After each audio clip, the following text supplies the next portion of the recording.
logo a vingança virá de uma centena de lugares. Sede, fome. Alguns sugerem que essa foi uma visão que Nostradamus teve sobre nosso tempo e que prova que o anticristo está aqui. Ao usar a palavra vingança, estará ele apontando para as guerras no Iraque, no Afeganistão, no Extremo Oriente, em nossas próprias cidades? Estaria o vidente se referindo à sede e à fome, à privação total que há hoje em aldeias pobres de áreas de seca? O gênio de Nostradamus pode não ter se manifestado como vidente ou como profeta, mas como poeta surrealista. Seus versos são quebrados, são difíceis de compreender e parecem falar a certos níveis da mente humana que nem sempre são fáceis de alcançar. 1555, Provença, França. Nostradamus está sentado em seu estúdio.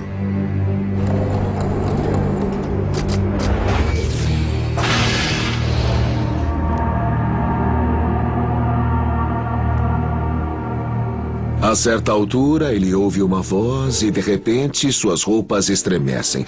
Vem o terror, logo seguido de um esplendor divino.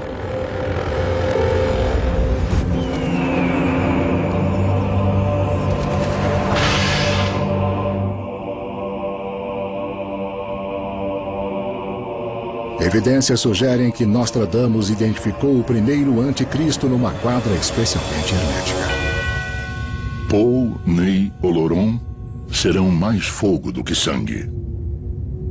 Muitos acreditam que esta é a profecia do primeiro anticristo de Nostradamus, escrita em 1555.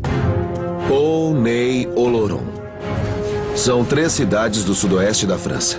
O fato das 3 palavras estarem em negrito e em maiúscula parece sugerir que prestemos um pouco mais de atenção. Para os que veem profecias nessas palavras, Nostradamus tenta, nessa quadra, revelar a identidade do primeiro anticristo. E coloca na França. Quando rearranjamos as letras das 3 pequenas cidades, formamos Napoleão Roi, Napoleão Rei, e Roi usando um Y, que é como se escrevia na época. Napoleão Bonaparte foi um dos maiores tiranos da história. Essa estrofe seria prova de que o imperador da França foi o primeiro anticristo profetizado. Nostradamus viu o surgimento de Napoleão 233 anos antes de ele assumir o poder? Um imperador nascerá perto da Itália e custará muito caro a esse império. Nascido na Córcega, a 50 quilômetros da Itália, Napoleão se autoproclamou imperador da França em 1799 e se apresentou como herói e salvador de seu povo. Historiadores veem Napoleão como um herói, um salvador da França, no tempo em que ela estava economicamente aniquilada, quando a França precisava de um salvador. Ele veio como um falso messias, alguém que dominou a população inteira e coroou a si mesmo. Quem o segue cria o mal, ou seja, ele influencia as pessoas. Segundo Nostradamus, a habilidade de aparecer como salvador e seduzir a população inteira é característica do anticristo. Mas para os intérpretes das profecias, há mais indícios que mostram que Napoleão foi o primeiro anticristo. Inclusive o aviso velado de Nostradamus a um papa católico sobre a aproximação do perigo. Cuidado ao aproximar-te da cidade que 2 rios banham. Teu sangue perto de lá irá jorrar. De fato, Napoleão reteve o Papa Pio VI na cidade de Valença, onde ele morreu mais tarde, vomitando sangue no mês de agosto.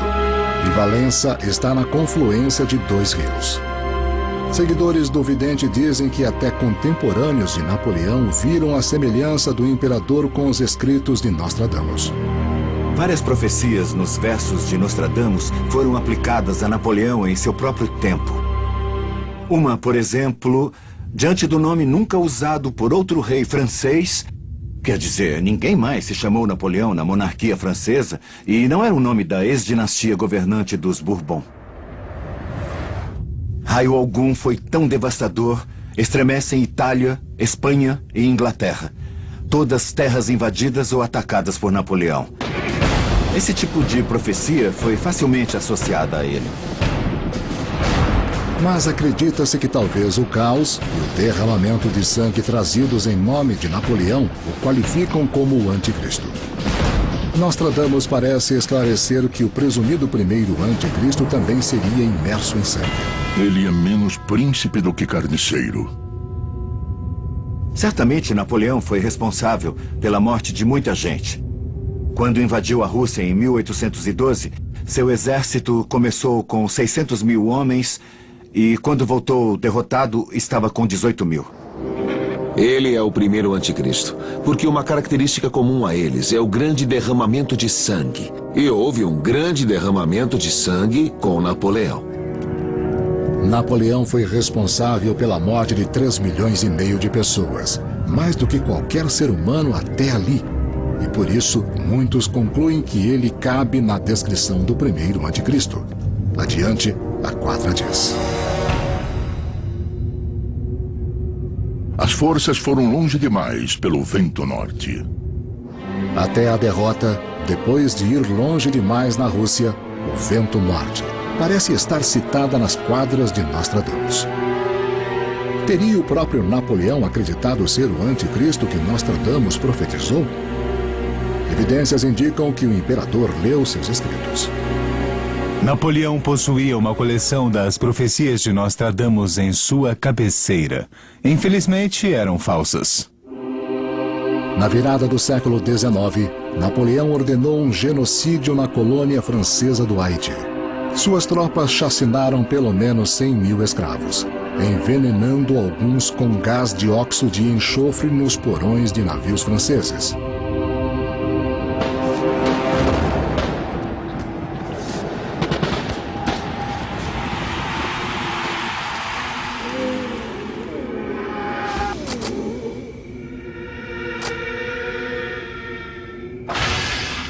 Se não houvesse Napoleão Bonaparte, com certeza não haveria o caminho que levou à unificação da Alemanha. No fim do século XIX, o que levou ao segundo anticristo, que criou o mundo moderno, que criou o ambiente para a chegada do terceiro e último anticristo.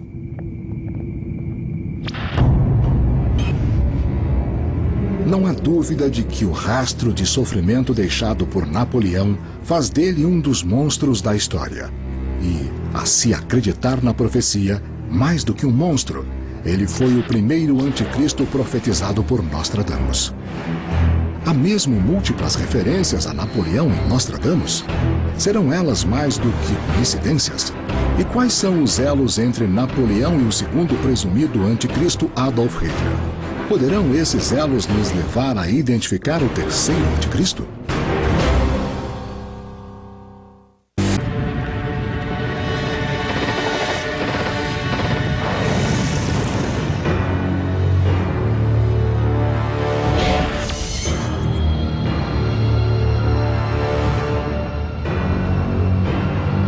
Quais, se houverem, são os sinais do Armagedon? Tirarei os israelitas das nações para onde foram. Reunirei a todos eles para trazê-los de volta à sua terra. Sabemos que Deus disse no Velho Testamento, no fim dos tempos, eu levarei meu povo dos 4 cantos da terra de volta ao país de seus antepassados, a Palestina. Isso, literalmente, abriu a cortina para o anticristo entrar em cena. Estamos examinando se um anticristo de proporções bíblicas chegou para acelerar o caos e a destruição que vemos no mundo moderno. As quadras de Nostradamus sugerem que esse anticristo será o último de 3 falsos messias. Sua chegada será imediatamente precedida por outro mal. O mal que cria as condições para que o último dos anticristos de Nostradamus destrua o mundo. Há séculos, seguidores de Nostradamus examinam suas quadras atrás de pistas que identifiquem o segundo anticristo. das profundezas da Europa Ocidental. Nostradamus temia que o segundo anticristo fosse muitas vezes mais brutal do que o primeiro. Nostradamus nos diz que algo totalmente inusitado vai aparecer na Terra. E descreveu isso nos 2 primeiros anticristos. Não eram apenas monstros nacionais, eram monstros supranacionais com influência mundial. Acho que é isso que ele quer dizer. Suas profecias do segundo anticristo são muito insistentes e específicas. Muitos concordam que elas apontam diretamente para o maior louco da história.